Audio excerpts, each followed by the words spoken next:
Mark was a young man with a heart full of hope. He yearned for a love that would set his soul on fire. He dreamt of romantic walks on the beach, holding hands under the starlit sky. He believed in destiny, in two souls destined to find each other. With this belief, he embarked on his quest for love. The first woman, Sarah, was a colleague he had admired from afar.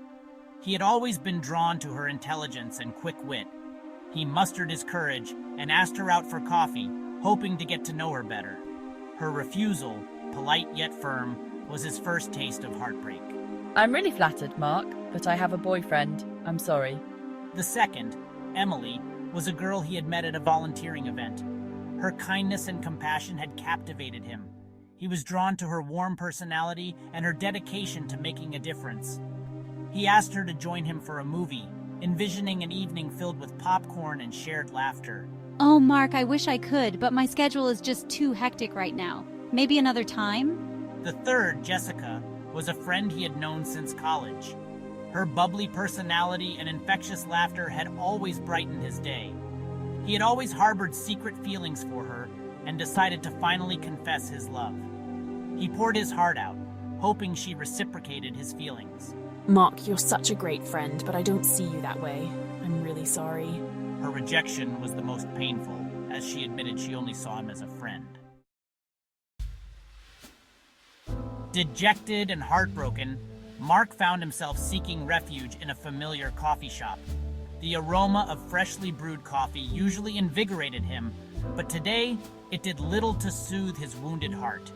He sank into a plush armchair in the corner, the soft jazz music doing little to drown out the sound of his own thoughts. The warmth of the coffee cup did not reach the coldness that had settled deep within him. He replayed each rejection in his mind, each one a fresh wave of disappointment washing over him. Why did finding love seem so easy for others, yet so impossible for him? The rejections chipped away at his self-confidence, leaving him questioning his worth. He felt a profound sense of loneliness, as if he were an island in a vast, uncaring sea. The once bustling coffee shop seemed to fade into a blur as he retreated further into his shell of self-pity.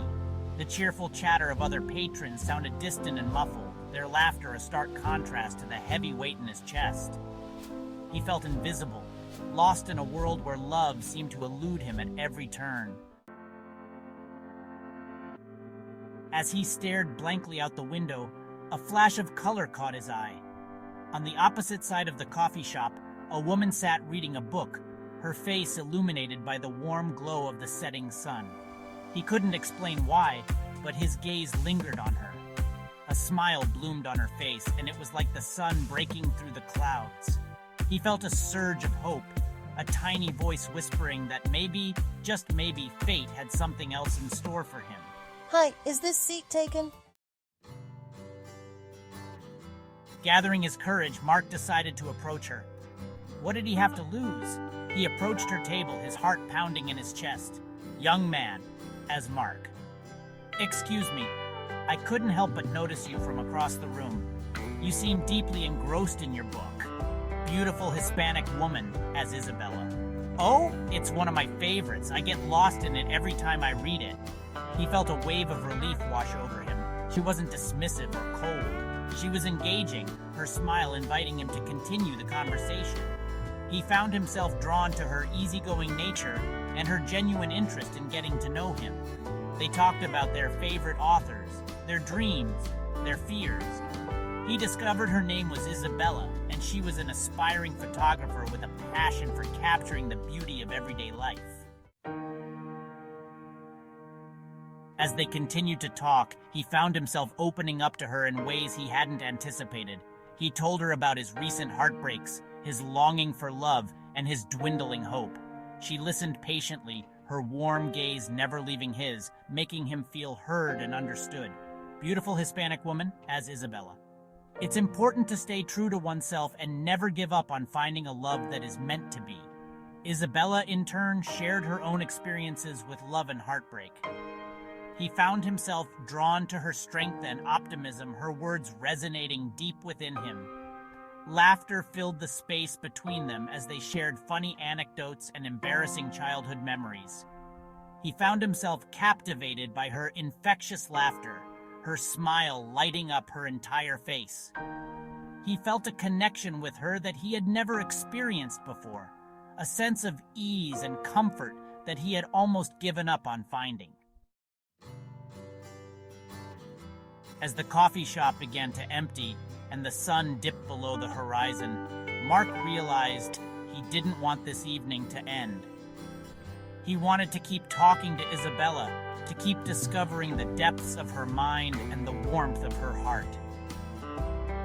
Young man as Mark. I'm really enjoying this conversation, Isabella. Would you maybe like to continue this another time? Over dinner, perhaps? He held his breath as he awaited her response, his hopes hanging precariously in the balance. The earlier rejections flashed through his mind, making him doubt for a fleeting moment. What if she said no too? What if he wasn't meant to find love after all? Beautiful Hispanic woman as Isabella, I'd love to. To his immense relief, a radiant smile spread across Isabella's face. He felt a surge of joy wash over him, the weight of the past rejections lifting from his shoulders. As they finalized the details for their date, a sense of hope bloomed in Mark's chest, stronger than ever before. He left the coffee shop that evening feeling lighter, as if a weight had been lifted from his soul. The sting of the previous rejections had subsided, replaced by an optimism he hadn't felt in weeks. He realized that rejection was not a reflection of his worth, but rather a redirection towards something better. He carried with him the memory of Isabella's infectious laughter, her genuine warmth, and the promise of their upcoming date. He finally understood that love wasn't about forcing connections or desperately seeking validation. It was about finding someone who saw you, appreciated you, and made your heart sing. And maybe, just maybe, he had found that someone in Isabella.